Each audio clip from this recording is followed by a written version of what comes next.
नमस्कार, मेरा नाम है श्रेयस भारद्वाज और आप देख रहे हैं स्वदेश वाणी। पिछले कुछ दिनों से हम लोग देख रहे हैं कि हमारे जो देश के जवान हैं, जो हमारे फौजी भाई हैं, उनसे जो है मारपीट की घटना बहुत ज़्यादा बढ़ गई है। चाहे वो गुजरात के केशवाला हो, चाहे यूपी पीलीभीत के रेशम सिंह, चाहे झारखंड के पवन कुमार यादव हो। हम लोग देश में सुरक्षित किसकी वजह से हैं? हम लोग देश में जब घूम सकते हैं, हम लोग बोलते हैं कि हमारे पास राइट टू लिबर्टी है, हमारे पास आखिर किसकी वजह से है? मेजर चीज़ क्या है? क्योंकि हमारे फौजी जो हैं वो हमारे देश की सरहद में खड़े होकर अपनी चमड़ी गलाकर हम लोग को सुरक्षित करते हैं। फिर उन्हीं पे जब वो अपनी छुट्टी पे जब वो वापस घर आते हैं तो उनसे मारपीट की घटनाएं हम लोग को सुनने को मिलती हैं। वो अपने हक के लिए आवाज़ उठाते हैं। आखिर ऐसा क्यों? हम अपने फौजियों पे हाथ कैसे उठा सकते हैं? अभी हमने देखा था पवन कुमार यादव जी का वीडियो, जो कि झारखंड में काफ़ी ज़्यादा वायरल हुआ था। उसमें देखा था कि पुलिस की बर्बरता कैसे चरम सीमा पे थी, कैसे उस पर लाठी डंडा गाली गलौज लातों से मार रहे थे उसको। तो इस मामले में हम आए हैं ब्रिगेडियर बीजी पाठक जी के पास, जिनसे हम पूछेंगे आखिर ये घटनाएं होती क्यों हैं। उससे पहले हम चाहते हैं कि आप हमारा चैनल को लाइक सब्सक्राइब जरूर करें। नमस्कार सर, स्वागत है आपका स्वदेश वाणी में। सर, हम चाहते हैं पहले आप अपने बारे में थोड़ा सा बताइए कि सर आप ब्रिगेडियर होकर रिटायर हुए हैं, आपने हर वो चीज़ देखी है जो इस देश में एक फौजी देखता है। आप तो बहुत ऊपर लेवल में आप देश की रक्षा कर चुके हैं। तो हम चाहते हैं कि आप जो हमारे चैनल के जो व्यूअर्स हैं उनको अपने बारे में बताएं।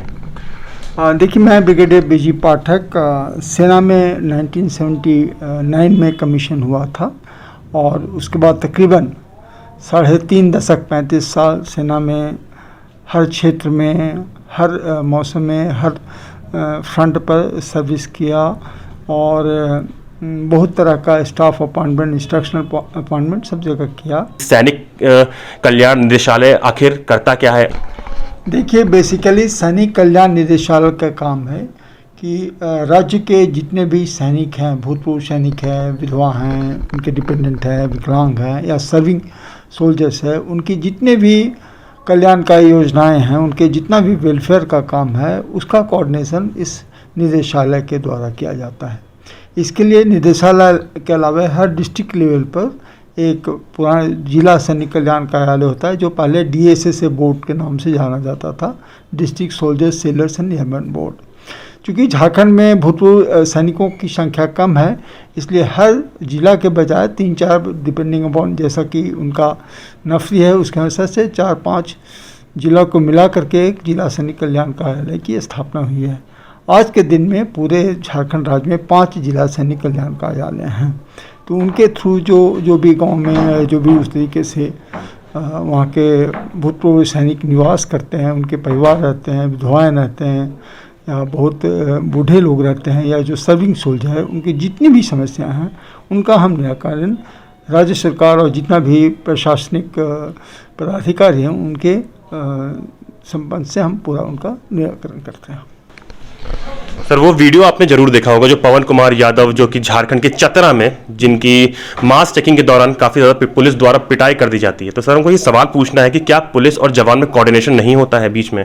कहीं ना कहीं तो देखिए कोऑर्डिनेशन में गैप है कि सेना का जवान जब आता है तो उसको पुलिस वालों को नहीं पता रहता कि ये जवान है। तो कहीं ना कहीं इस पर कोऑर्डिनेशन पर गैप है। तो इस पर आप क्या कहेंगे?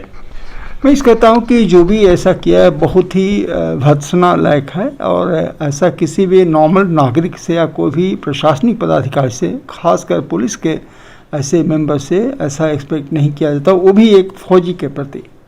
तो ये जो कहीं कहीं इंडिविजुअल का जो मानसिकता है, तो उसको रोकने की ज़रूरत है। रोकने का तरीका है कि हम इसको बहुत ही सोशल मीडिया पर सबको जागरूक करें कि हमारी लिए सेना क्या करती है और उनके प्रति हमारा क्या भावना होना चाहिए, क्या ड्यूटी होना चाहिए, उनका संरक्षण कैसे करें, उनका इज्जत कैसे दें, ये बहुत ज़रूरी है। चाणक्य ने बोला था कि जिस देश की सेना सक्षम है, जिस देश की जनता अपनी सेना की रक्षा करती है, उस देश कभी प्रोग्रेस से पीछे नहीं रहेगा।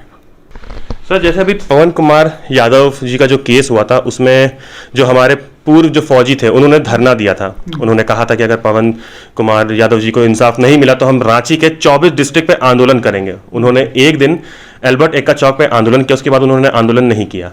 तो इस बारे में क्या कहेंगे सर?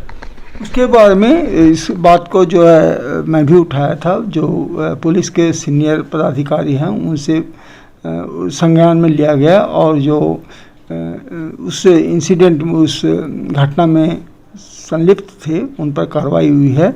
और मुझे बताया गया है कि शायद 3 पुलिस वालों को निलंबित किया गया है और 2 को लाइन हाजिर भी किया गया है। तो बाकी उनका जो अनुशासनिक कार्रवाई की हो रही है, तो इसीलिए हमें विश्वास है कि उनके जो पदाधिकारी है जो लॉ के मुताबिक जो डिसिप्लिन है उस पर जरूर एक्शन लेंगे और एक क्लियर कट मैसेज देंगे कि ये गलत है, ऐसा आगे कभी नहीं होना चाहिए।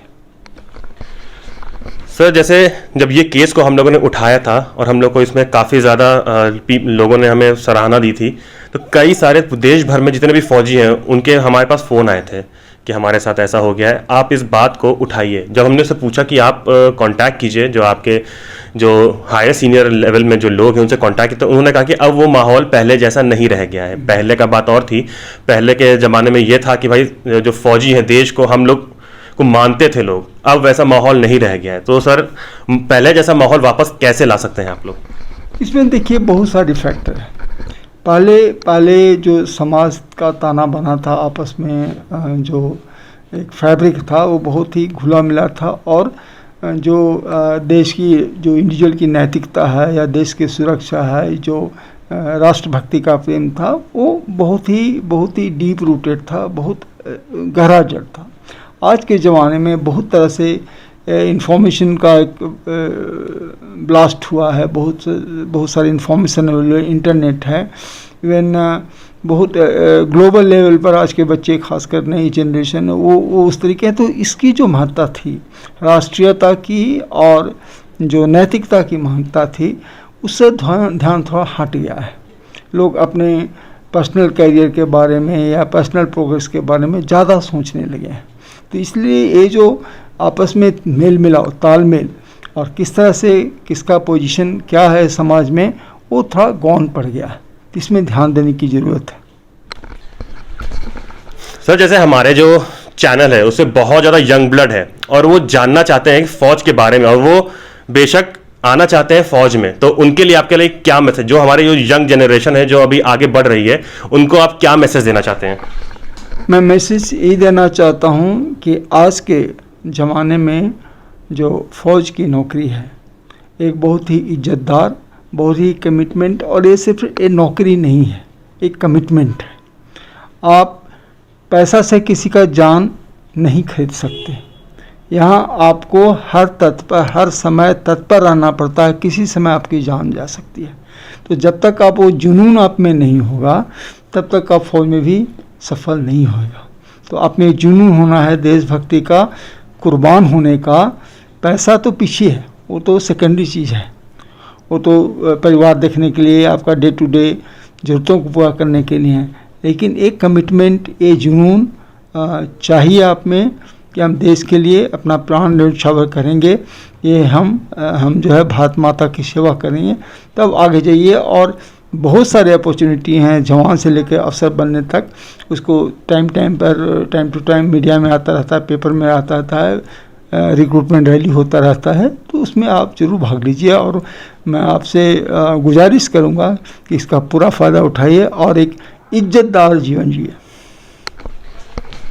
बहुत बहुत धन्यवाद सर, आपका जो हमारे लिए आपने टाइम दिया। हमारे देश के जो जवान थे उनका ये कहना था कि एक बार हम लोग उनकी तरफ से आवाज़ उठाएं, इस वजह से हम आपके पास आए थे। और जो हमारे देश के जो जवान हैं उनसे हमें यही कहना है कि आप कभी हिम्मत मत हारिए, कभी ये नहीं सोचिए कि आपके पीछे कोई नहीं है, आपके पीछे पूरा देश खड़ा है।